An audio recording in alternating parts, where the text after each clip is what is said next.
Parents are conditioned to accept a few minor problems when they leave their children alone at home. Spilled milk on the rug, broken dish. There was a kangaroo in my living room. He was just here for the party, Dad. Then I guess I'm overreacting.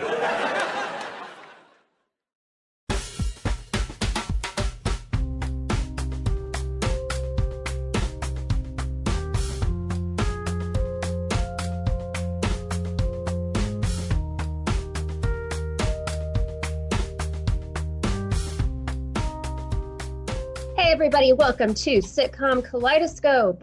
I am Becca. I am here with my co-host, Young Bradley. You know, it feels like we've been together for 1,000,000 years. And I'll bet we'll be together for 1,000,000 more. Yeah, as you can tell, we're going to talk about family ties today. So we have very, very special guests coming up. We have Marc Price, who played Skippy Handelman, and also Scott Valentine, who played Nick Moore. Yeah, Family Ties is probably one of the most memorable and still very, I don't know if I'd say relevant as far as like politics, but it still captures people's hearts and attention, I think, even today. Yes, so I mean, it is definitely rooted in the 80s. So it was on from 82 to 89. So almost the entire decade. And it was the time of 80s sitcoms. So there were a lot of hard-hitting episodes that seem kind of silly now, things that you take for granted. But for the most part, I think it is still really relevant. And I think even though we had the dynamic of the hippie parents and the conservative Republican capitalist son, you know, kind of the boy crazy teenage girl, it still works even this many years later. Yeah, I think the creator of the series was Gary David Goldberg was his name, and he was basically kind of seeing in his personal life how, as the hippie movement sort of came out of the 70s and moved into the 80s, these hippie parents had children who had more materialistic outlooks of life, and that was sort of the genesis of the creation of the Alex P. Keaton character, because originally the show was going to focus more on the parents and how they dealt with the children that were like that, but Michael J. Fox just kind of made it such a runaway character that the focus sort of became on him. Yeah, on him, and I think in the family in general as well. I think if he hadn't been such a strong character, maybe it would have been more about the parents, but I think because he was one of the kids, I think it brought everybody to the limelight. Well, and Goldberg said also that he never saw Alex as being a sympathetic character, and he wanted basically every episode to end with Alex apologizing for something that he did. And you sort of see that for a while. You sort of see like and follow that format. Yeah. So just to go back, we have parents Stephen and Elise Keaton. So Meredith McTierney and Michael Gross, and they are adults who get a course. They were hippies and now they're adults. They have children, they have a house, they have jobs, they have mortgage. The juxtaposition between their old life and their new life. They have, at the beginning, 3 children. So they have Alex, Mallory, and Jennifer, Michael J. Fox, Justine Bateman, and Tina Yothers. Later, we will also have Andy in the mix, or Andrew, who becomes Alex's little mini-me. And he grows 4 years in 1 season, right? Yes, he gets, so I don't know if you've ever heard of this term, but have you heard of SORAS? Yeah. Yes, soap opera rapid aging syndrome, kids. Andrew had a really bad case of it. I mean, he's like... Well, there's only so much you can do with a baby. It's almost like, let's find a reason for him to be being babysat or something, so he's not interfering for the first year after his birth. Right. Now, I have been watching, just because we were doing this, I've been watching I went through season 3 and most of season 4. And it is funny that season 4 is, of course, the season with Andy when he's a baby. And it is amazing how many episodes he's not even in it at all, except for the opening credits. And they do a good job. They don't ever say, oh, he's at grandma's house, or, you know, like, or, oh, Andy's taking a nap. Like they do a good job of just making you forget that there is a baby around. Everybody will leave the house, but like nobody even questions, hey, you're going to take care of the baby, right? Yeah. Now, did you ever think, so as I sort of started looking at an overview of the show and really thinking about it, it almost seemed to me like it was a reverse of what we saw in like All in the Family, where, you know, you had the older curmudgeon father who was the staunch conservative versus the liberal kids, you know, or not that they were little kids, but their kids, Gloria and Mike, were both very heavy liberal. So it was almost a complete reversal of that. Yes. And some of the goofiness of the show that is really, it's all embedded in the dialogue. Like it's not in flashbacks or anything like that, but they allude to the fact that Alex came out of the womb this way. Like, you know, he had to have, much to the chagrin of the parents. Yeah, they couldn't find a mobile for him. So the one that they ended up finding that appeased him was of money, dollar signs and stuff, you know. I mean, so there are all these like cute little gags that just let you know that from the get-go it was definitely nature over nurture on this. They had no hope. It was in his blood. And then of course, you know, Mallory was very materialistic, although she was sort of too airheaded to really care much about politics, or seemingly airheaded. She would definitely have some moments where she would even outshine Alex in her wisdom. Every so often. She was more of, I think she was the contrast at first to Alex, because Alex was, you know, he excelled at everything he did. He was a go-getter, and she was fine. She was complacent, just making like passing grades and, you know, looking good. So. And of course, Jennifer, the youngest sister, really didn't have any overwhelming political affiliation. She was just sort of status quo, wanted to be a normal kid. Yeah. Definitely it started as a tomboy. Started out as a tomboy, but then she pretty much always had the upper hand of both of her older siblings. Yeah. Except when she did Mr. Sandman. I don't know. Oh, with Kelly Bundy. Yes. What was that? Alex Keaton's Corporate Rangers or something, or yeah, something like that. Yeah, something like that. So, what I find really kind of cool about this series, I watched it first run my whole like childhood and adolescence. I mean, I would have been 6 to 13.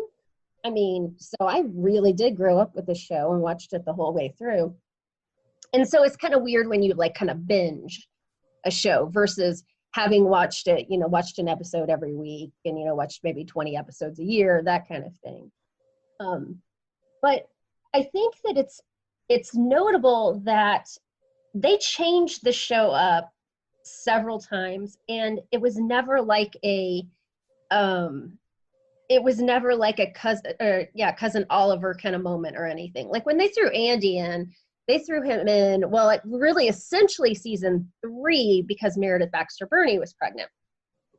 And so them putting an extra kid in had nothing to do with like trying to like boost ratings because Jennifer was too old or anything like that. We didn't get 2 of our major characters until season 4, and that would be Nick, so Mallory's boyfriend, and then also Ellen, so Alex's first real girlfriend. So who later became his wife in real life, Tracy Pollock. That's right. So I mean, essentially season 4 put in 3 new characters that all worked, which is also pretty notable, I think. Yeah, they had great supporting cast, recurring characters, and a lot of famous faces or future famous faces would show up quite like, a bit. Our drunk uncle Tom Hanks. And, yeah. We had what? So yeah, that is one thing. There was a hallmark of 80s sitcoms is that there were a lot of people who came and went that seemed very, very important to the family, that we only saw in one episode and they were never talked about again, like Aunt Trudy. I mean, you know, oh, poor Aunt Trudy. Then we never heard about Aunt Trudy again. You know, shoplifting, Right. the shoplifting adolescent Martha Plimpton, who Yes. looked like they were almost going to adopt her at the end of the episode, and she never even was mentioned ever again. You know. Yeah, and like, you know, Gina Davis, Mara Turney. they Yeah, all but showed she up. she was there for a little bit though, wasn't she? She did a few Gina, yeah, episodes. she did. And then even Crispin Glover showed up, his father from Back to the Future. Yeah. And from Friday the 13th Part 4, also another Friday the 13th alum, Jenny Steele from Part 2 was one of Alex's girlfriends for an episode. His older girlfriend. Of course, later then we bring in another. Even although he married Tracy Pollan in real life, he didn't stick with her in the show because Well, she left. she left town. That's Then right. she wound up with Courtney Cox as Laura. Yeah. Miller. So she was sort of a recurring character for a while. Yeah, and it seems in my mind's eye that she was on it for a long time, but I don't really know that that's true. She was from that. Well, I mean, she didn't come in, I don't think, until the later season. Yeah, it would have been like 6th or 7th. Yeah, but it seems like she was there forever. But she was also another one that Alex had a very strange taste in women. He usually went for ones that the ones that he stayed with challenged him, and the ones that he would just date usually were kind of vacuous, almost like Mallory. Like they were usually kind of ditzy and not really very substance based. Right, and that would sort of make sense for his character, that he definitely didn't want his lady to outshine him. So Right. even when he wound up with Ellen, he was going for someone else at the time. That's right. He was going for the blonde, beautiful chick that he found out of the catalog, basically. Not the catalog, but the whatever you want to call it.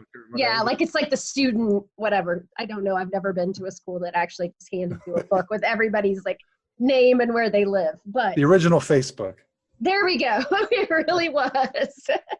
So let's talk about the theme song too, because it's a really notable theme song, and as soon as you hear the first chords of it, you know what it is.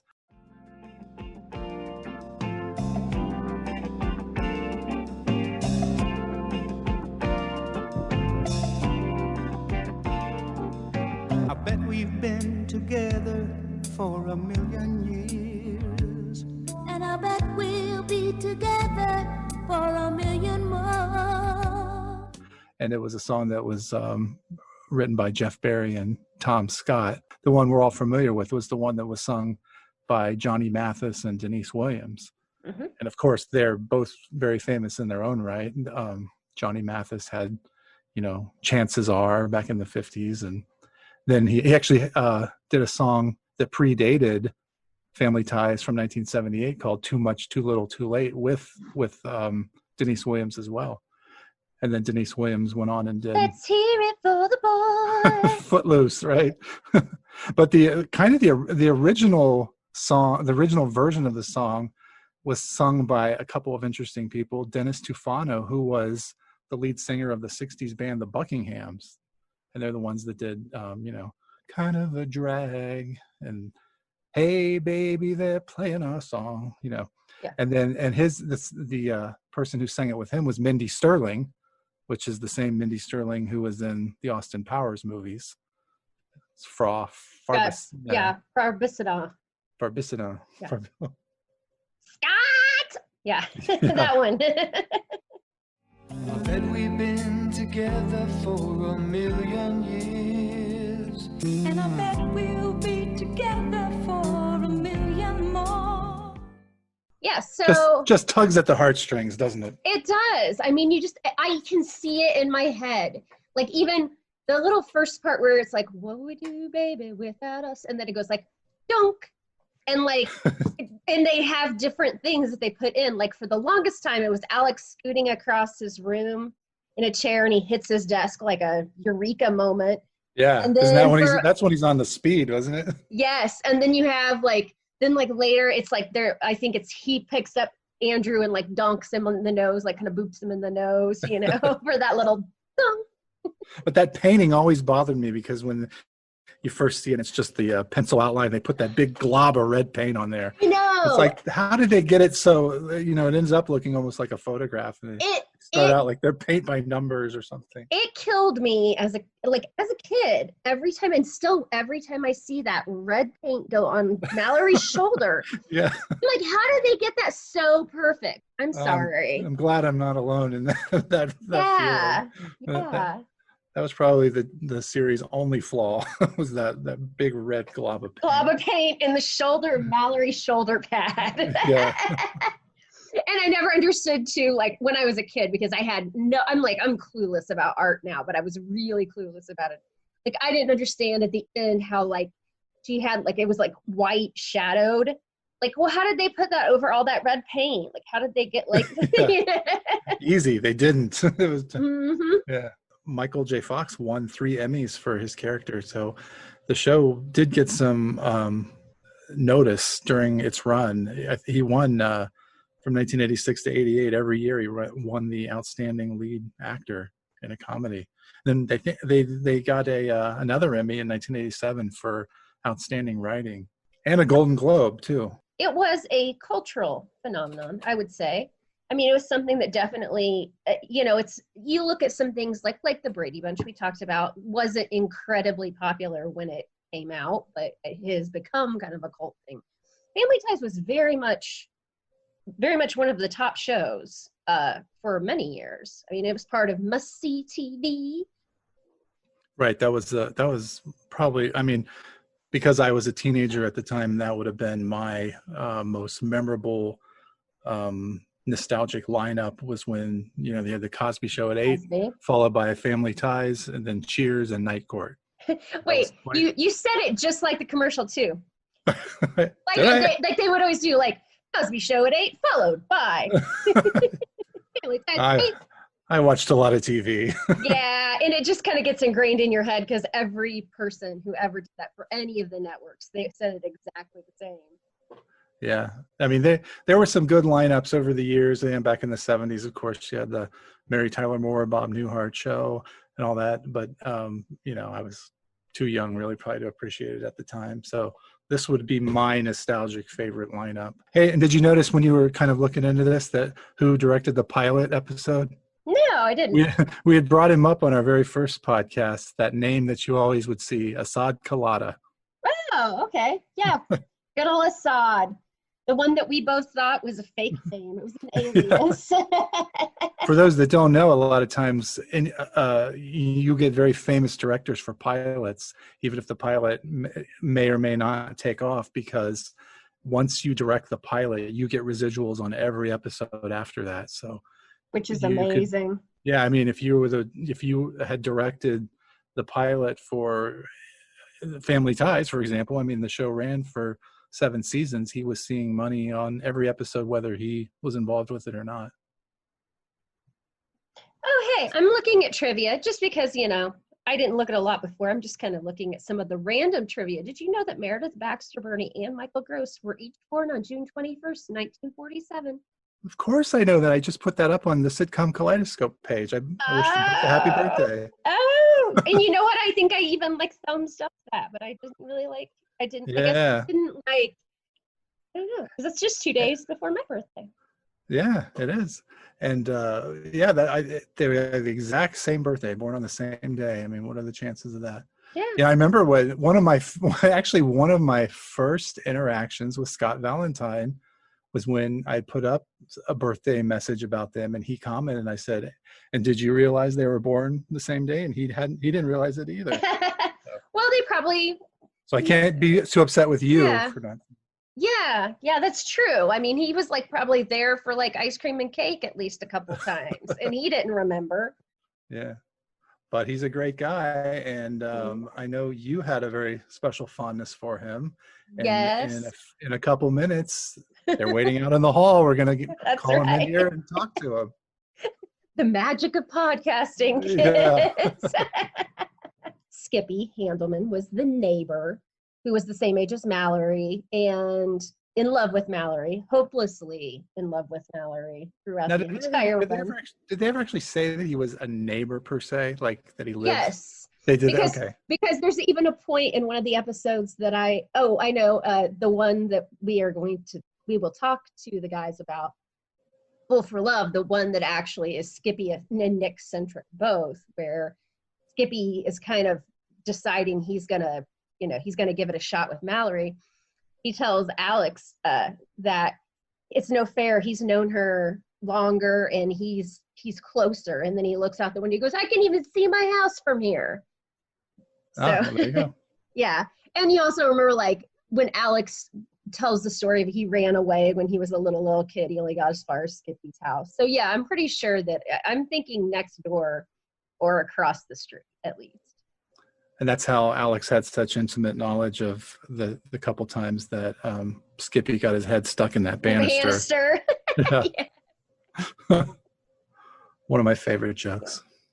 Yeah. And what's funny is obviously the families know each other. I mean, Skippy's at their house all the time. Obviously, the Keaton kids aren't over at Skippy's house very often anymore. It sounds like maybe when they were younger, they would play together. And obviously, Mallory would babysit him, even though they were the same age. Right.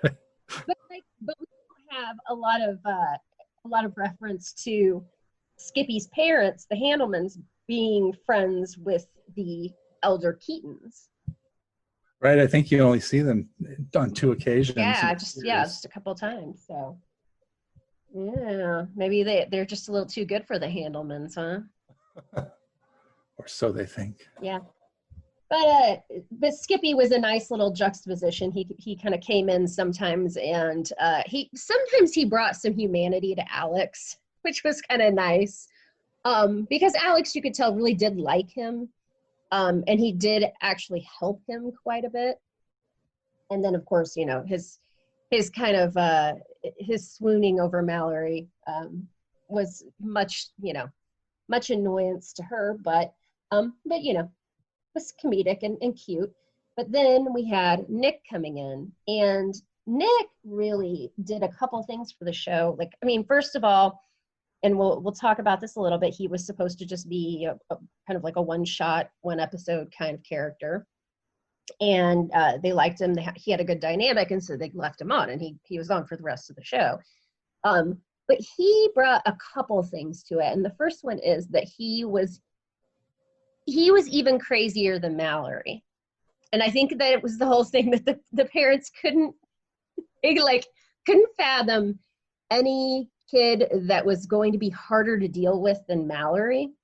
And then here comes Nick, who's like Mallory times like 100. Makes Mallory look totally grounded and intelligent and responsible. Yeah, you say crazier than Mallory, but I think that's a nice way of saying dumber than Mallory, right? True. Yeah. Because Nick was an artist, so like he was on a whole other level than any of the Keatons, really. Making garbage art, and, you know, and riding a motorcycle, wearing an earring and a leather jacket, all the things that like an 80s parent would be like, no. Well, they were bringing in the one type of character that both Alex as a conservative and the Keatons as liberals could have contempt for. Yes. Right off the bat. But the other thing I really liked about it, and in like reading some of this trivia, it looks like Michael Gross agrees with me on this, that it gave a really good dynamic to the parents and him, especially Stephen, because he challenged their world so much, and he was challenging everything they ever knew, you know, about like, you know, your daughter brings a guy home and he's like the bad guy. And that, you know, that's how it had to have been for them when they were, you know, young. But he actually said that he felt like his character did not have very much dimension until Nick came on. And Nick was what gave his character a lot more three-dimensionality, instead of just being the dad. That's interesting. I mean, because ultimately it was neat to see the development of the relationship between them all, because and again, I go back to All in the Family. It was the same type of thing there, where they start out just basically arch enemies just for existing. and being themselves. Not that Yeah. not that Nick had any ill feelings toward them, but they certainly No. did toward him. But they sort of grew together just out of their humanity. You know, Yes. it's just sort of how, Mike and Archie did. And that's the other thing I was going to say too, is that Nick challenged a stereotype as well, because Nick, his character obviously was what it was, and appeared a certain way, but he really he didn't judge anybody. He never had any conflict with anybody.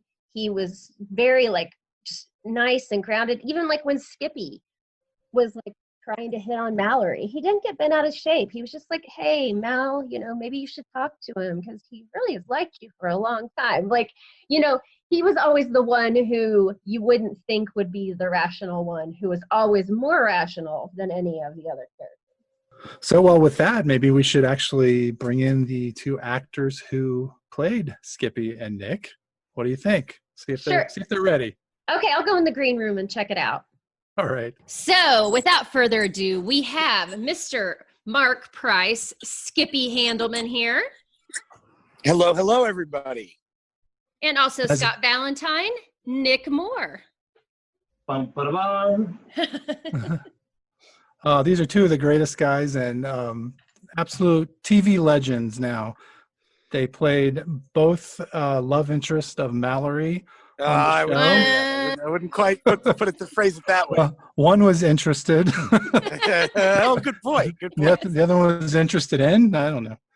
So let's just talk a little bit about. So let's start with Marc. You were the first of the two of you to make an appearance on the show, and your first episode was December 1st, 1982, the 9th episode, "Death of a Grocer." So So before we even talk about Family Ties, you had done a little bit of acting before that on a couple of sitcoms. You appeared in One Day at a Time, and you appeared in an episode. Well, we have been talking about before how Family Ties is kind of a reverse All in the Family with the conservative kid and the liberal parents. But you actually worked with the ultimate conservative father, Archie Bunker, Carol O'Connor. That was, you tell me, because you seem to be more up on it than I was. Which was my first gig? Was it One Day at a Time or Archie Bunker's Place? I think it was Archie Bunker's Place was the first gig. And what an appropriate first gig, because my dad was a Catskill comedian. And I followed in his footsteps. I became a little Catskill comedian. That's how I entered the business. I went on the Merv Griffin show as a comedian kid. And this was a role for a little Catskill comedian. That's what they were casting for. So I nailed it. There was no question about it. Just my pedigree had me get the part before I even said a word. Yeah, you played a little stand-up comedian that ended up getting the better of Archie. And as a point of trivia question, so you really annoyed Archie and he told you he hated you, and then somebody else came in and annoyed him too, playing a mime. Do you remember who that was? My good friend, Mr. Dan Frischman, Arvid from Head of the Class. Yeah. And he was also on Keenan and Kel. And it was his first job, too. It was our first job together. We both had our first job at the same show.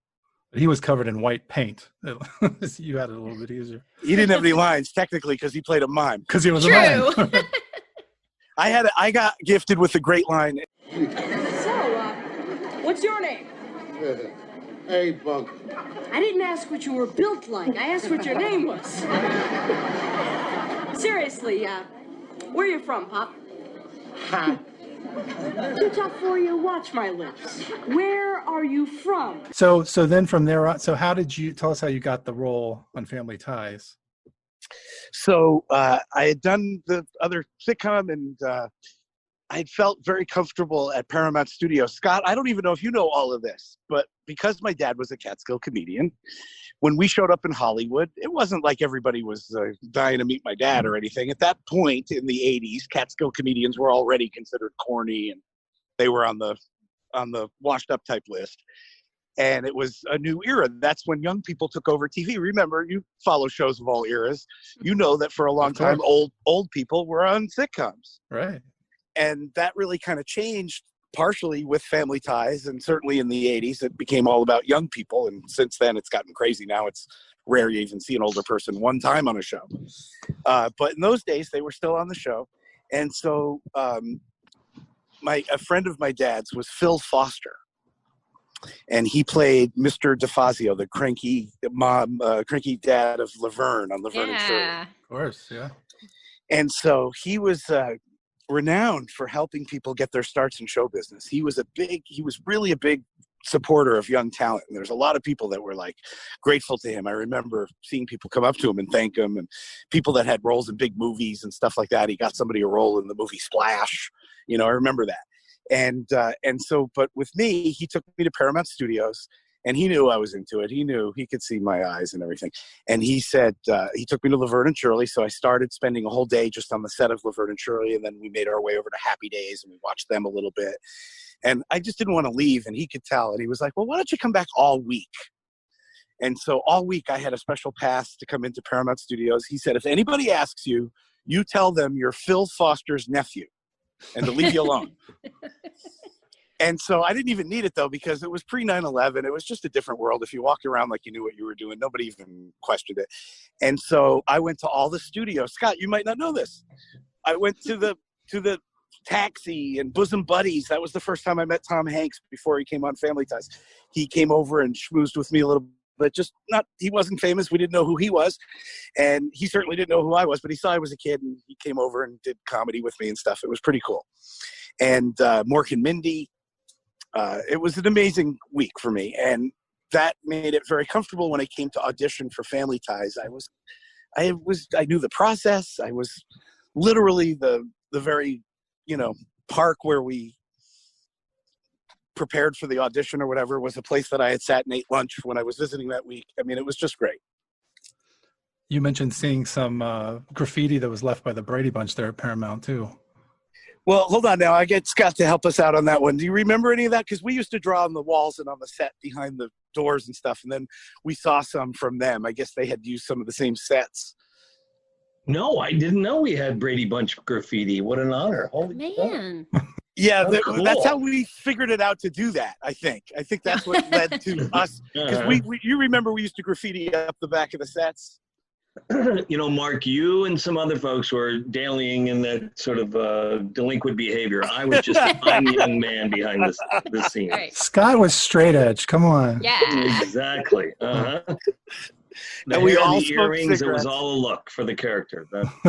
We all smoked cigarettes, and Meredith Baxter Burney, who was very much like our mom, she was the mom of the show, and she treated the kids like she was our mom, and she hated that we smoked the cigarettes, and of course she was so right. What a horrible, stupid thing to do. But we were young and invincible, and it was the early 80s, and Michael J. Fox smoked cigarettes, so I was going to do it. I even bought his brand. Wait, which was? Which was a Canadian brand. Oh, God. Export A's. They had a really distinct smell. Of course. You went on some double dates with him too, right? With like the Facts of Life cast. Something like that. Yeah, I don't know about if it was exactly a double date, but I tagged along on a couple of nights out with him. Yeah. You tagged along. So, okay, Mark, do you have a favorite episode of the show, Family Ties? Well, there's the one where Mallory kisses me. I guess that would be. Well, that has to be your favorite. All right. But I was always. There's that moment. We have a good moment, Scott and I, where we get into a fight. We get into fisticuffs. I just watched that episode. Was that Fool for Love? Yes. Fool for Love? Yeah. Skippy, what are you doing? Nick, Mallory is my girl, and I'm willing to fight for her. Because I've known her longer than you, and if it wasn't for you, she'd be with me here at this dance. Now, these are my feelings, and I'm acting on them. The psychiatric community is going to back me up on this. Hey, come on now, Skippy. Skippy, I don't want to fight. Yeah, but I do. I do. I was cast in a movie at the time we did Family Ties, and it became pretty popular, called Can't Buy Me Love. Yeah. But I was cast in the lead in that originally, but they wouldn't let me out of my contract for Family Ties to do it. And at the time, it wasn't set to be a big studio film. It was a very small independent film. It was called Boy Rents Girl. And they looked it over. Our executive producer and stuff actually looked it over, the script and everything. And he made a decision, this is like a silly teen comedy. It's not even worth, we're not going to give up our having Skippy pop in for a couple of jokes once in a while for that. And so I didn't do that. And then the movie became this massive hit because they changed the name. They bought the Beatles song. Disney put their marketing oomph behind it. And Can't Buy Me Love became one of the most popular films of that year. Made a fortune. and they felt bad for me, so they named an episode "Love Me Do." So I got a Beatles title in one of the episodes. So my favorite Skippy centric episode was always Baby Boy Doe, and the one time that you and I met, Mark, I had you sign my picture, Marc Price, aka Skippy, aka Baby Boy Doe.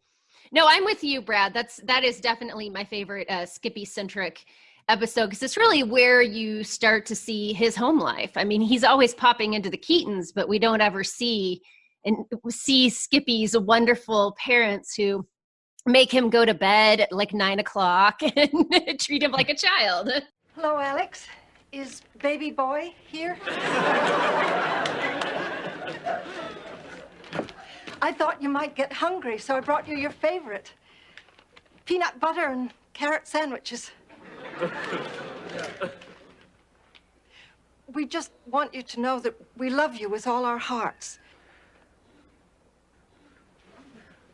I hope you find what you're looking for in Dayton.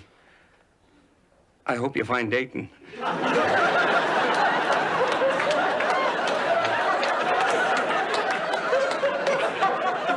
It gets a little tricky around the Wilson interchange. Thank you, Mr. and Mrs. Handelman. Alex, let's go. Trivia question, Mark. What was Skippy's real first name? Well, I know that, but do you know the middle name or the middle initial even? It wasn't Doe. Yeah, baby boy. It would be boy technically. Yeah, boy. Name. But Irwin was his real name, and then at least in one show I was Irwin Norman Handelman. Okay. But I think that in another show they had a different name. I was like Irwin Murray Handelman or something. Oh, they couldn't keep it straight. I liked when you were Skipford as well. That was a great moment. So, but Scott and we had a lot in common there because, you know, the main family was the A team. And we used to refer to ourselves, along with Tracy Pollan, as the B team, right? Isn't that right, Scott? Exactly. That was the question of being a recurring character or a reoccurring character, right? Well, I just learned that after all these years that it was recurring. I always thought it was reoccurring. So you didn't get Camp Amulet, but you got Trick or Treat. So that was every metalhead teenager's dream role right there. Yes, so, a little horror movie action. Scott, too. Scott and I, we have that in common, right? Yeah, my demon lover. Another classic. We'll have to do a double feature, Scott, this Halloween. We'll have to come out and do a double feature somewhere. So I know something about Mark. Mark is also in a horror movie that is kind of debuting right now called Hell's Bells, correct? Little movie. It's going to be coming out, I think, in a week or something like that. Yeah, well, it was supposed to come out like weeks and weeks ago, but we all know how that works. But yeah. So are you back? Go ahead. You were doing your radio show back to the 80s in Orlando. Are you back in LA now? I am. I'm back in Los Angeles. We agreed to do that for a month as the pandemic started, and then the pandemic continued, and the station was nice enough to ask me to stay on, and so I ended up staying for 3 months, and we did over 60 episodes. That was a lot of fun. I miss it already. Well, you were great. Fred was a regular. He would come on and talk to us about 80s sitcoms and 80s subject matter. Well, Mark, I know that you have to get some stuff done tonight, so we won't keep you too much longer. One more question, since this is the Sitcom Kaleidoscope. What is your favorite sitcom? That's a good question. I'm thinking about that. Well, it's interesting because I go different directions, right? Like totally, like I have 2 shows that I'll put out there and they're just so separate. So one would be, we talked about it earlier today, All in the Family, which was such a great, great groundbreaking show and so funny with, in fact, I was up, they did a version of it called 704 Hauser Street. Do you know, yes, Brad, you know that. Of course, yeah. Brad knows everything. You figured that out right by now. Scott, right? Brad knows every last detail about every sitcom.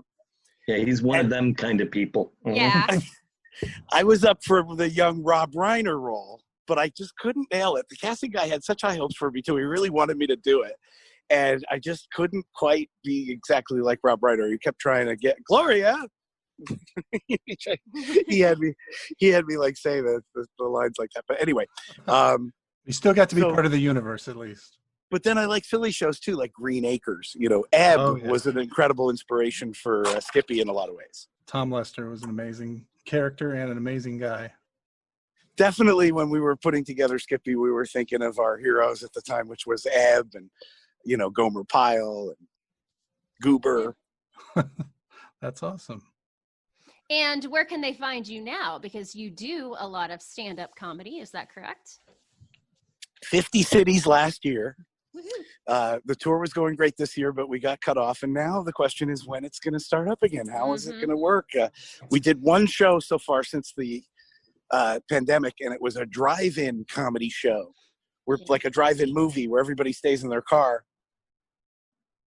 And it's just going to be a new world for comedy. We'll see what happens. It's a scary world for stand-up comedy because a lot of the bars and restaurants and independent comedy clubs aren't likely to make it through this. And that's a scary reality. Yeah. Well, if you come through Ohio or Indiana, Becca and I will be there to support you. As long as it happens, I will be at Midwest Monster Fest in September in Illinois. So I'm scheduled to be there. Yes, that's why I bring that up.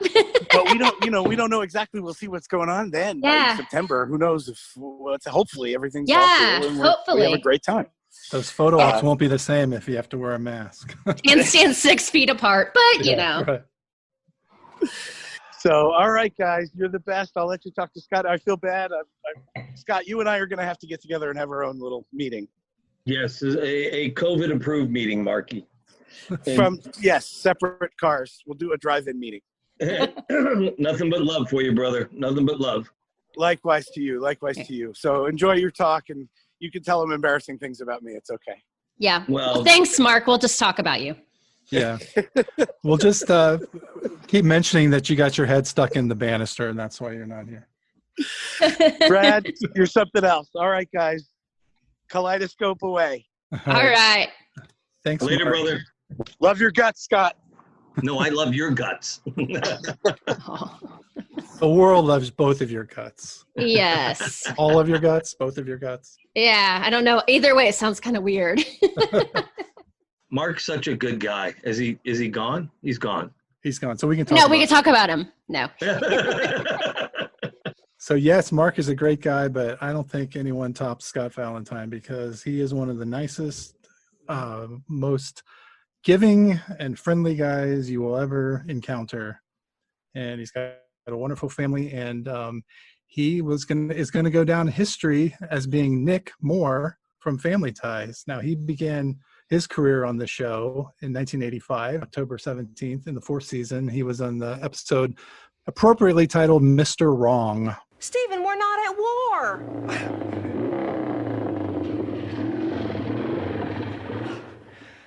Oh, yes, we are, Lise. We're at war with Rambo. And we can beat him. Hi, sorry. We lost track of time. Good evening, Mallory. Good evening, Nick. Hey. It's a little late. Hey, this probably isn't the best time to ask, but me and Mallory want to go away next weekend. So I gotta know if it's okay so I can tell my cousin so he can get the truck. Well, you see, it's an ice cream truck, and he needs 2 days to defrost.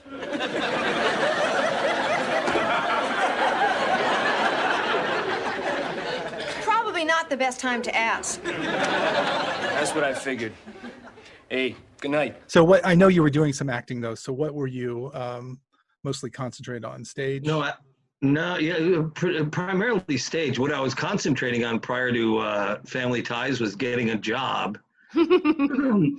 Because I think you know, Brad, I don't know if Becky knows and your listeners, I was hit, run over, and dragged by a truck in New York City 4 years prior to getting on the show, and it took about 4 years to recoup. And when I started to go for work again in New York City, it culminated with a casting director telling the producer and the director, it was a movie that Robbie Benson did with Paul Newman, and I was going to play Robbie Benson's buddy. And they pretty much decided, okay, you're the guy, you got the part. And then in the last meeting, the casting director said, didn't you have an accident? I'm like, we all have accidents. Everybody has accidents in life. What do you mean? No, isn't there something with your hip? Yeah, I'm a hip guy. I'm kind of hip. What do you mean? He said, no, you have fake parts. You're like a tinker toy, aren't you? You're going to fall apart on the set. And I jumped on the coffee table to emulate surfing, because that was what the character had to do. I don't know how the hell I would have done it, because I've never surfed, and started going, look at me, I can do this, I can do that, and they all looked at me like I was crazy. And at that moment, I thought, I've got to get out of New York and go to LA where nobody knows about this. And literally about a month later, packed up my car, took 2 months driving cross country, got out to LA right after the 1984 Olympics, auditioned for 10 months, sometimes 10 times in a week, and landed Family Ties, Mr. Wrong, which was supposed to be a 1-week gig. And I literally became the date that would never leave. And we are glad that you never left. Oh, pshaw. I can honestly say, here's my fangirl moment. I will keep it to 2 minutes or less. But so I ended up joining Brad's group, and I do podcasting. And Brad knew so much stuff about sitcoms. So we kind of would banter back and forth. And I'm like, hey, Brad, have you ever thought about doing a podcast? He's like, nah. And the more we would go back and forth with trivia, he's like, maybe we'll do a podcast, whatever. So like, that's how I kind of got into Sitcom Kaleidoscope group. And then as I got more involved, there was like one thing that I posted on or in a thread or something. And by God, Nick from Family Ties responds to me, and I'm like literally squealing. I'm like, oh my God, does this mean I've made it as a human being? And then it's like, yeah, so this is like, yeah, this is huge that I'm able to talk to you. I've talked to you online, obviously, but no, the character of Nick, and actually the characters of Nick and Skippy probably are my favorite characters in the show. How much of you did you bring to Nick? Well, Rebecca, it was all rather coincidental, I think, and sort of fit right for them. The character, as we know, made art out of garbage. And when I was living in Manhattan right up to the point, leaving, I had 2 friends that are artists that made art out of garbage. And we would go dumpster diving and, pile of garbage diving all around Manhattan. And Claude was one person, and the other one was Melissa, and they would make the art and sell it. So when the character came across, and then the joke in there about Stallone, where people had said, oh, you look like a young Sylvester Stallone, I think I was kind of lucky, one, having the friends who made the art, and 2, the physicality of Stallone, and 3, it didn't hurt being from New York, and that Gary Goldberg and Alan Uger, who created the character, were both from New York. So there was a lot of male bonding in those first few moments auditioning. What was really cool, a little bit of trivia for your listeners, Gary Goldberg's office and where the auditions were held was Lucille Ball's dressing room at one time. Oh, wow. So, Oh, wow. Pretty Did she neat. write her name on the wall? I don't know. What, Lucy didn't do graffiti? I don't think so. It was pretty, I felt like literally I was in hallowed halls of sitcom, royalty. If she had done that, she would have had a lot of explaining to do. Brad. So now, did Scott? Now did you who's have the any- hack comedian here? Oh, sorry.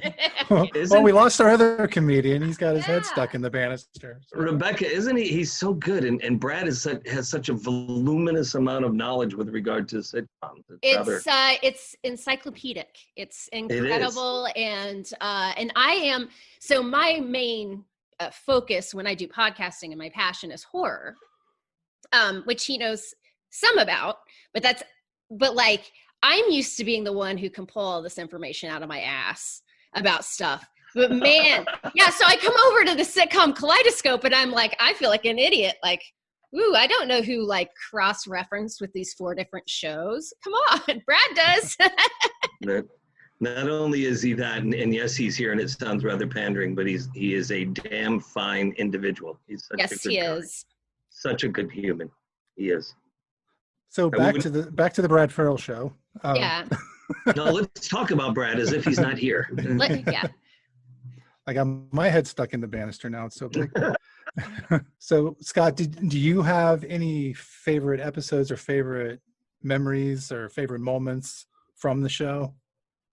Family Ties? Brad, when Rebecca and I were exchanging messages via, social media, and she said, well, we want to talk about maybe your favorite episodes or favorite times. And I really, I have some very definitive memories. Some we'll share privately, not with the rest of the world. There is one moment that I completely had forgotten about that was so precious and wonderful. And it's when Michael Gross's character, the father, was in the hospital and was ill. And all of the family plus Nick went to visit him. And I wind up kissing him on the forehead and stroking his hair. And the look that is exchanged between the two of us is so priceless. And I'd completely forgotten about it. Somebody sent it to me in an attachment. I believe it's on YouTube. Moments like that were wonderful. The whole experience for me was just a blur. It really was. To come out from only having done theater and some independent film work prior to, I knew nothing of Hollywood. I knew nothing of the magnitude of the power of television. It was all between that and getting married and having a first child and then a second child within the time span of the 4 years I was on the show. It just was a big whir, so I can't really remember individual episodes, but there's snippets, moments, sort of like, when you're in an accident and everything gets played back in staccato, like Polaroid shots. Yeah. Like your fight with that truck. Yes. Or your fight with Skippy at the homecoming dance. It's funny. I was talking to my mom last week, who's 87, bless her little soul. And somehow she brought up the scene between me and Marc, Skippy and Nick fighting. I don't want you getting any fights with any more boys like you did with Skippy. Mom, She had pretend. She had was on TV. She had Me TV on, right? I taught my boy better than that. Oh, So, well, no, I mean that scene. I remember that scene, and of course, Becca knows how sentimental I am, and that will always brought a tear to my eye seeing that scene, because whenever you can move from comedy to pathos that quickly and successfully is the mark of a great performance. Well, the writers were phenomenal. Seriously, they were just, I tell people all the time, all you had to do is just say your words and get out of the way and let their words bring the brilliance. Another great episode was when my dog died. He said Scrap was not doing so good. Oh, no. Honey. Damn. If he hadn't come to stay with me, this never would have happened. He wouldn't have gotten run over, and everything would just be fine. Nick, it's not your fault. It was amazing. The reaction that we got from that episode was just rather, emblematic of how many people in America just love their puppies, love their doggies. Yeah. So, yeah. And cared about Nick. And that's one of the things I think that makes the character of Nick kind of the most endearing one on the show, is that, obviously Steven and Elise were hippies. They were kind of on the outside when they were kids. And then Mallory comes home with this guy who is on the outside. He's an artist. And I think a lot of times some of the greatest situations are when Nick's pure existence make them question their adulthood. And I could say, like, one of my favorite moments is where Nick decides he's going to get a job at a shoe store. And, oh my God. Yes. And so, and reluctantly, Mr. Keaton realizes, like, we've turned him into this, and goes to the little interaction between the two of you in that store was adorable. I loved it. Well, the perfect thing about it too was that, you had the Keaton parents who were so liberal and Alex who were so conservative, and they brought in Nick, who could drive them both equally insane. Yeah. I mean, even though they were polar opposites, they still, there was a perfect foil for everyone in the family. Yeah. Really. Well, and look at, you reference, what Elise and Steven, both Meredith and Michael are extremely good actors. Justine, Tina, very good actors. Michael Fox, it goes without saying, an extremely talented person. So to be able to walk into a situation like that where, one, you've got great writers, two, the show's established and coming on every week right after the #1 show in the country. Cosby Show, right? You're right, the Cosby Show. I was so fortunate to walk into a situation like that and so appreciative and so lucky. Just so lucky. That was when must-see TV still had meaning. Oh, yes. Yeah. But you had Cheers and Night Court. But it wasn't just luck, though, because there are so many times that the inserted character does not work. And the fact that they kept you on when you were supposed to be just the one-time person says a lot about you. Actually, I had pictures of Gary Goldberg from his hippie days, and I used them as leverage against him. They really wanted me to always leave. Works. Settlement still pending, right? So, but Scott, you were so good that 2 years into the show, or 2 years into your tenure, they decided to do a pilot or a couple pilot series with you as the star, your character as the star. So they originally did the one called Taking It Home, right? And right, with Herschel Bernardi, who was a sweetheart, and it got picked up, and I was just Brad, I was so naive, literally. In starting acting, I thought I went to school for acting, I get out of school, and then I go get a job as an actor, like being an engineer or being whatever, an analyst. So doing that first spin-off, and I thought, okay, the character works, people like it. I guess the next thing is build a show around it. But Hesh had a heart attack at 3:20 in the morning while having a bowel movement and died. So they said, Gary came, he said, look, don't worry about it. We'll bring you back on Family Ties next year and we'll try another spin-off the following year. And the script came down the pike the following year, written by another writing team that had a couple of sitcoms on TV. And when I read it, it was so bad. And I went to Gary, I was like, how can this is so unfathomable. I can't. And so we decided, okay. That was you working in a daycare center, right? No, that was actually, it was kind of Friends-like in its tone and tenor, but I had a pet parrot that was on my shoulder all the time, and pet parrot was kind of comedic relief, and it just seemed too kitschy to me. It seemed too gimmicky, with the parrot and all that. And then we tried, the final try was a show with me and Julia Louis-Dreyfus, Ray Wise, I can't remember the gal's name who played my sister. Christine Sutherland. Yeah. Buffy the Vampire Slayer's mother. Yep. And she was a sweetheart. Ray was a sweetheart. Julia is just, I don't know if you've ever had the chance to meet her.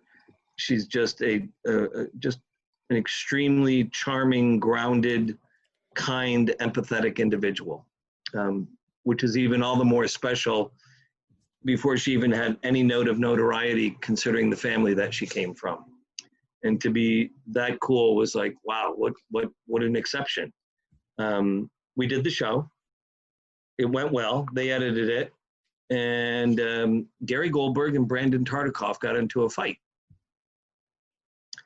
I was told this a couple of years later. And they were shooting Ubu shows at NBC Productions up in Burbank, not on the Paramount lot, but part of the deal and part of NBC, I think, trying to mitigate some potential loss and mitigate cost, was to shoot it at their facilities in Burbank. And there came a moment when they were shooting where it was time for meal. And usually when it was time for meal at Paramount, the stage manager would come around, thus like the first AD in film world, and would ask all the actors and the crew, will you waive your meal penalty? We want to keep going. Oh. And when I was first asked that at Family Ties, I was like, meal penalty? What's that? What do you mean? I'm like, we're supposed to break and go have food now. I said, break, have food? we're in our groove. Why would we stop? Let's keep it going. And everybody on Family Ties had that vibe. Apparently when it came time for that up at NBCP, the crew was, you know, fuck you. We want our dinner. We don't care. And Gary was, as I was told, somewhat distraught and was like, no, I want them to stay. And they wouldn't stay. And Gary said, well, let's incur the meal penalty. And Brandon said, we're not paying for the meal penalty. And that's when it was a literal went from heated discussion to loud voices to shoving each other. And when the shoving started, I don't know who said it first, but the intent was, well, you can't have my show. Well, I don't want your show. Well, you can't have my show. The show they were referring to was the one that I had done with Christine and Ray and Julia. And it was quite a shame. It was the first of many plops of Hollywood bullshit that were dumped on me by other people's own egos and their own agendas. And when they aired the show in the summer, I think still to this date, which is not hard considering there was only 4 networks at the time, when they aired it, the pilot got I think a 45 rating, which was rather considerable. So it was a little disheartening, but such is life. You know, we all get shit on now and then, and you sort of brush it off, get back on the horse, and continue on your path. And I don't know if we said the name of the show is called The Art of Being Nick. Yeah. Now, was there some at least proposed script or something where you were working in a daycare center? No, that was the show that Gary did with, I can't remember the 2 showrunners on it. There are 2 women. And what was it called? The daycare center. What was it? I'm not sure. I thought they had just retooled Taking It Home. And no, that was, the Nick character had nothing to do with that. And the show was, I think that show that centered around the daycare was on TV for 2 or 3 years. But I remember the gentleman who was once again, the stage manager, which is like a first AD in film world, became a friend of mine. He was the guy that was the stage manager, or maybe the second AD on Family Ties. And I just remember him complaining all the time how the producers were they'd buy furniture to, you know, stage the sets. And the producers at the end of the week were backing their van up and going, yeah, put that couch in my van. I'm taking it home. I want that bed too. Are you talking about Day by Day? There you go. That's yeah. It. Yep. Because that was on for a few seasons, I think. Was it? Yeah. Okay. And then Julia was in that, right? Right. I think so, yeah. And that Day by Day, I think, was after we did the Art of Being Nick, wasn't it? Yes, it was definitely after that. Yeah. Yeah. You know, and I mean, Julia, look, she's the kind of person you could have her read the white pages from Manhattan and she'd be funny. Her talent knows no boundaries. You could put her in Troll 2 and she'd be great. Now, you mentioned taking stuff off the set. Did you keep any souvenirs from Family Ties? You know, I still have the Nick jacket. Oh, yes. I was going to say, I hope you have that jacket. I have that jacket.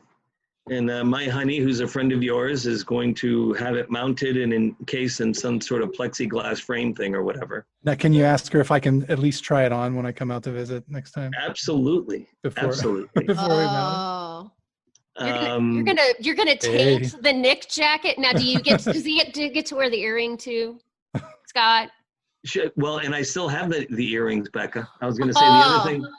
I have the chandelier earrings, and a thing I lost. Do you guys remember at times Nick would wear this T-shirt from Monty Python's Flying Circus? Yeah. Yeah, and that was my T-shirt. And I was like, can I wear this? And they got clearance for me to wear it. And somehow that disappeared when everything wrapped up. I think somebody else absconded with that. Look at the irony. You kept their jacket and they kept your T-shirt. Huh? There you go. I think I won in that deal. Okay. Yeah, I think so. So after the pilot was not picked up, they obviously took you right back onto Family Ties with open arms. Yes. I don't think they ever mentioned that you had moved to New York. on the show. No, and there was always that, what do we do? What do we do? And then they contemplated once the show was done, let's try it again. And I think a lot of folks were, we've tried 3 times and it hasn't worked. I don't think it didn't work because the character didn't work and the audience didn't respond to it. It didn't work because one guy died. Yeah. Next one, the 2 writers wrote, which was pure dreck. And then the third one, we got caught up in a political ping pong match between two powerful people. Now, after Family Ties, you did you actually got to play a Superman villain. Yes. That's pretty. That was cool. a lot of fun. It's just fun. I mean, think about it. I always am amazed, Brad, when you meet actors that complain about working or complain they got to do this and they got to do that. And I will address them and say, wait a second. We can show up late and we're greeted with, gee, would you like a breakfast burrito? And when you're ready, could you put your clothes on and we're ready for you? The set's lit and hot. Meanwhile, you're costing them tens of thousands of dollars for every hour that you're late. And then you put on clothes and get to pretend you're somebody else. What a glorious, wonderful, glorious thing, So in that, to be able to play, I think the character's name was Metallo. Metallo, and Lois and Clark is what the series that we're referring to. Ah, no! No! Help me, Doc! And that, it's so funny, going to work with Dean. Dean was a very small character in a film I had done with Joan Severance, maybe 2 or 3 years prior to. And all I remember is this guy, the whole time he was on the set, asking me this question, ask me that question, ask me this question, that question. Real nice guy, but finally after a while, I was like, dude, relax. All these questions, what are you, blah, blah, blah, blah. So then getting to work with Dean, and then years later, Dean's son, Christopher, who's now probably about 21, 21, became very good friends with my youngest son, Caden. And they hung out and were buddies all the time. And Dean's really good guy, an extremely good parent, and just an all-around good human. And you did I think you did maybe one more sitcom appearance, and that was in kind of a great underrated show called News Radio. Loved that. Loved it. With Phil Hartman? Yeah. Mm-hmm. Yeah. Isn't Phil the one whose wife killed him? Mm-hmm. Yeah, unfortunately. And then he was replaced by John Lovitz on the show. Yeah. Phil was a sweetheart. John Lovitz, I don't know if you ever spent time with him. He's a real nice guy, a real sweetheart. Who else on News Radio? The guy that played the boss, the Canadian fella. Oh, yeah, Dave Foley. Foley, yeah, from Kids from in the the Hall. Kids in the Hall. Yeah, Kids in the Hall. Another another fine individual. It's funny meeting people like that and working with people like that who are extremely talented. Usually those folks are turned out to be pretty gracious and rather wonderful to, sit and chat with. It was the knuckleheads. Maybe that's why they were assholes. People that were assholes that weren't talented. And you're thinking, dude, you're lucky you're here. Maybe you should be a little bit nicer, How about Andy Dick? Oh, God. Remember a person with such an appropriate name, huh? Yeah, exactly. Andy, who would have thought? Oh, I know. You're good, Brad. No, there was no definitive interaction with Mr. Dick and I, but as we know, he's gone on to have a very colorful life. Yeah. Yes. Very colorful. Life. Colorful is a nice way of putting it. Uh-huh. Uh-huh. Diplomatic. Now tell us what you do now. Oh, goodness gracious. Well, I got out of Hollywood, so to speak, around 04, 05. I became a producer, produced starting in 95 up till about, as I said, 04, 05, and just got sick of Hollywood. I got sick of the politics and it's really a large sort of like high school mentality. And there was a lot of people that were awarded jobs and awarded a lot of money that I thought didn't really have the talent to do what they were doing. And I'm speaking more so executive-wise, not actor-wise, Mm-hmm. And I was sitting in my office. It was the last production deal I had, which was at Madonna's company. And that was one of the most dysfunctional places I've ever worked. A lot of folks that were decision makers that had lunches that were a lot of cocaine and a lot of drinking. I remember sitting in my office one day seeing the brain trust of Maverick Film come back from lunch. And it kind of looked like that a scene from Peanuts cartoon when Pigpen would pass this across the screen. Just a stench following them, huh? Yeah. And I'm sitting there when they came back, and I knew they'd been out drinking and doing blow. And I'm thinking, what the fuck are you doing, Scott? How are you going to feed your family this way? You're a fool if you stay here. And there was a gentleman, a financier, that had offered to fund through the company he was at a deal that I had at MGM for 7 pictures. His company that he was at had built the first turkey manure to power plant up in Minnesota. Woo!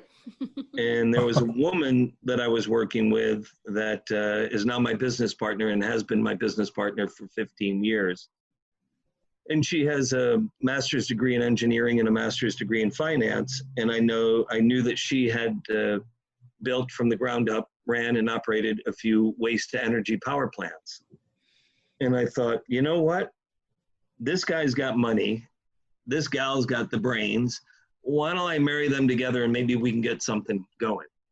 So that was the aha moment. Handed in my letter of, thank you, it's been fun, but not too much fun, and I'll see you later letter. Called up Kevin Beggs at Lionsgate, who's a sweetheart. Kevin is the head of television at Lionsgate. And one of the first TV shows I ever produced was for Kevin at Lionsgate when he first started. Kevin started as a PA on Baywatch. And he has built their television division to, what do they make, 2 billion, 3 billion, 5 billion a year in television properties? Sounds right. And he's just a great guy. I mean, he's truly an exception in the business. People always ask me, well, who are some of the nice guys in Hollywood? And he's somebody that I always reference. He's just a class act through and through. And I called him up and I said, Beggsy, I need a favor. What? My friend, what do you need, my friend? I said, I'm done here. I want to get out. Can I come rent an office from you? Well, as luck would have it, you can have my office. I'm like, what? And they had just, Lionsgate had just opened a new building that they still inhabit in Santa Monica for all of their, executive level employees. And they still had rent on this building in Marina Del Rey. I went and rented that office. And we started down the road of playing with garbage and poop and biomass to convert all that to power. So awesome. We have an investment banking firm. Very long answer to your question. I apologize. We have an investment banking firm that helps structure financing and structure the proper structure, the proper assemblage of elements for new companies and existing companies to grow. We're still involved in the power industry.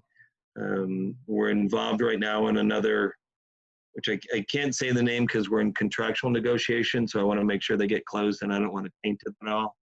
But it's something in the entertainment sector, and I'd love to talk with you about it once it's done and it's signed.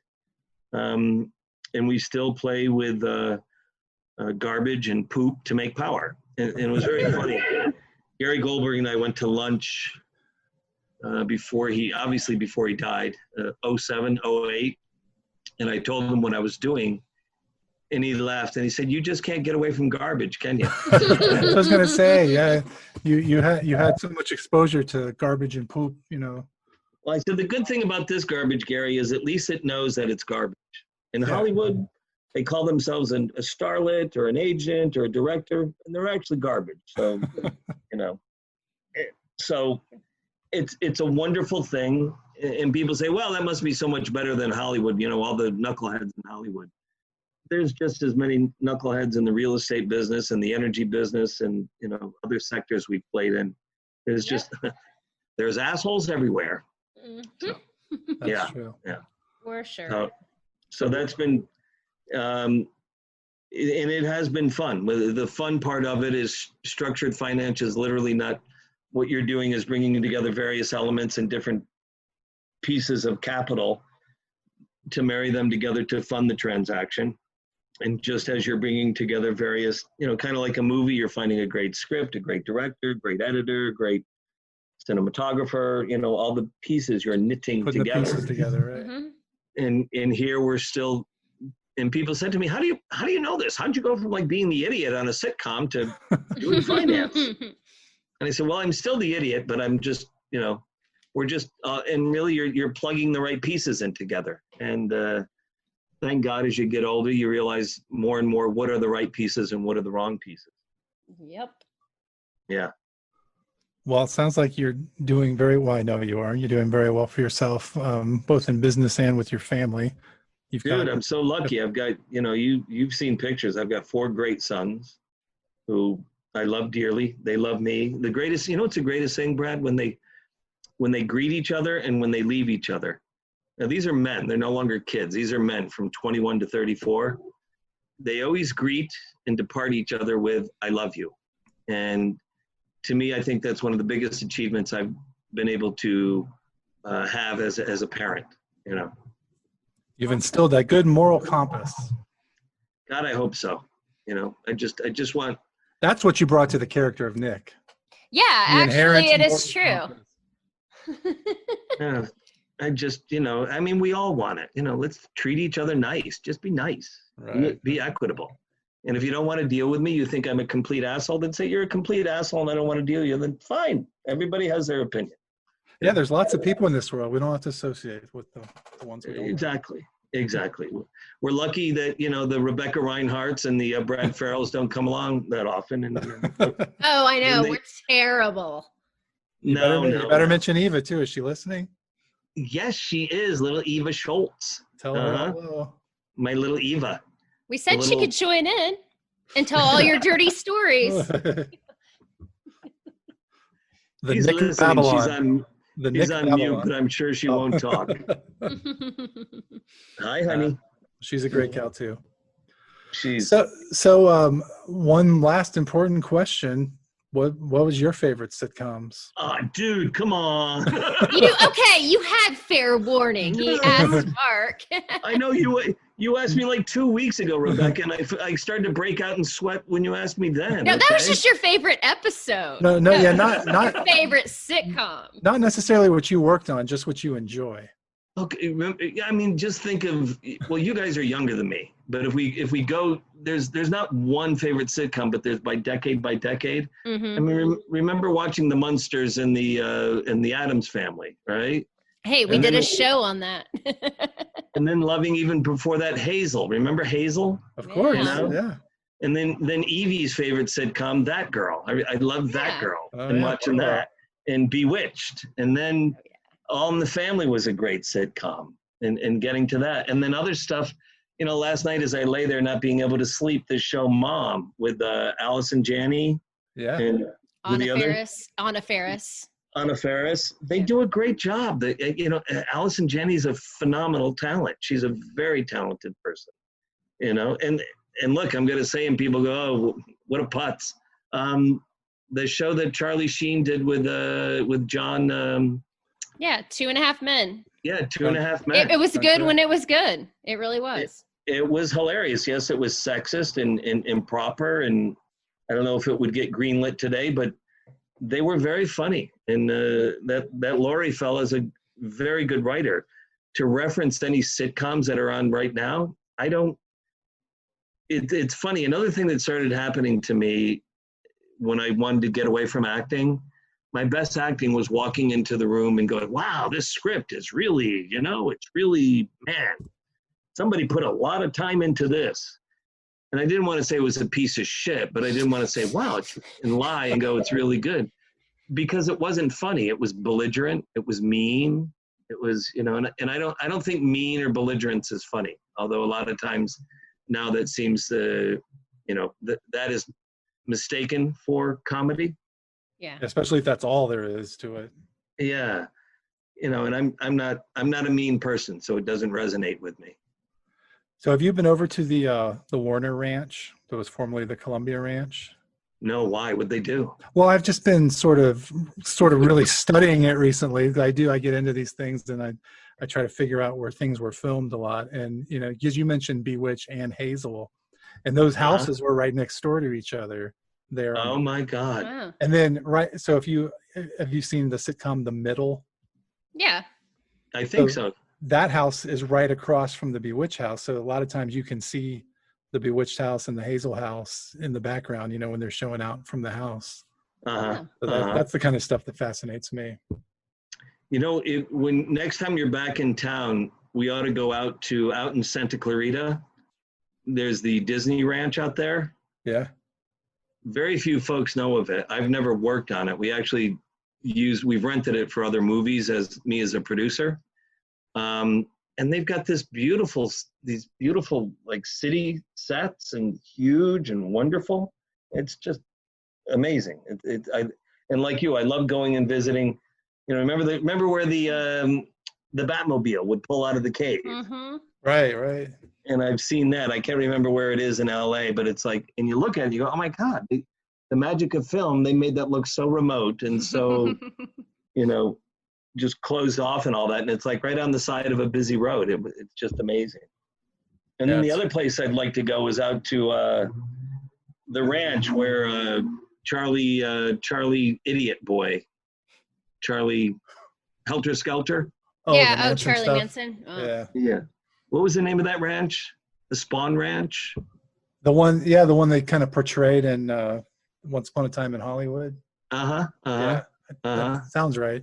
Yeah. You know, Quentin they did a hell of a job with set dressing in that movie, didn't they? Oh, it was amazing. Yeah. So I had some of my friends in Hollywood were taking pictures of it when it was up, and that was like, you know, a year and a half or so before the film was ever It's released. amazing what they did in like such busy areas and how they they just made it look awesome. And I love his films. You know, whether you agree with his politics or his dispositions with regard to this, that, and the other thing, I love that he takes a chance. He doesn't play it safe. You know, he gets way out over his skis out there and really takes a chance. And I love that when somebody does. It's like when Oliver Stone with JFK. You know, you may have not agreed that this was his account of how things transpired, but the guy, he took a shot. He had a take, you know? Yeah. I love that. Yeah, and as far as filmmaking, it was impeccable. Yeah. As far as chronicling history accurately, it was a little bit... maybe not. Right? Maybe, we don't really know. Yeah, a little creative. Yeah. Okay, yeah. So he asked his question about your favorite sitcom. We got all the way to Oliver Stone's JFK. My last request is just that you say my name like you would say Mallory, like you would. Well, that's a tough one. If you remember, Nick would say Mallory. No, but Rebecca's 3 syllables. Yeah, do it Calypso style. Rebecca. The thing that I tried to do was to have Nick's speech rhythm, to have him accentuate the syllables that aren't accentuated, figuring that he was so kind of backwards or kind of a little not in touch with normal society that he wouldn't know them, you know, instead of Mallory, it was Mallory. If that makes sense. Mallory. See, A is just Fonzie, no matter what, but you put in the Mallory. And there's another great guy, Henry Winkler. Yeah. Have you guys met Henry? I have not. I have. What a gentleman. Yeah, I was going to say Brad has met everybody, but. Brad, you've met him, Brad? I have, yeah, a couple times. Isn't he a nice guy? Yeah, super friendly. It was just and when I was on the show, there were a few times that he'd walk up to dispense a little bit of brotherly advice to me. It was very nice of him. Very. He's so soft-spoken too. It's like amazing that he became associated with like this hoodlum character, who also had a heart of gold, you know, in Happy Days. Well, he's got a heart of gold. He's just a good guy. He's a really good guy. I like him a lot. You know, a lot. I like you two a lot. Well, we like you a lot too. Yay! We love your guts. And now all of your listeners are thoroughly bored and turned off that it's become this saccharine mess, you know? No. Well, you guys, thank you so much for having me on. You both are just tremendously sweet and wonderful and kind to, allow me to come here and run my mouth. I'm very appreciative. Hey, we thank you, and we'd love to have you back. Coolio. And hopefully when Mr. Farrell's out west next time, you're with him and we can all get together and with Evie and eat lots of food and tell tall tales. That's right. I can wear the earring. He can wear the jacket. Good deal. Yeah, I don't know if it'd be worth piercing my ear for that. Yeah, I could make it work for me. We could just a pin and a little bit of ice. You'll be fine. Yeah. All right. You're a man. You can handle it. All right. That is true. I am a man. Yeah. Damn it. Well, and if Mark didn't have his head stuck in that banister, he'd be here too, agreeing. Yeah. What's with the head in the banister? I missed that. My phone's... That was his in the episode, Baby Boy Doe. When you were 7 years old and you got your head caught in the banister, who got you loose? My mom. Which mom? The one that raised me. Mrs. Handelman. That's right. And when you were 13 years old and you got your head caught in the banister,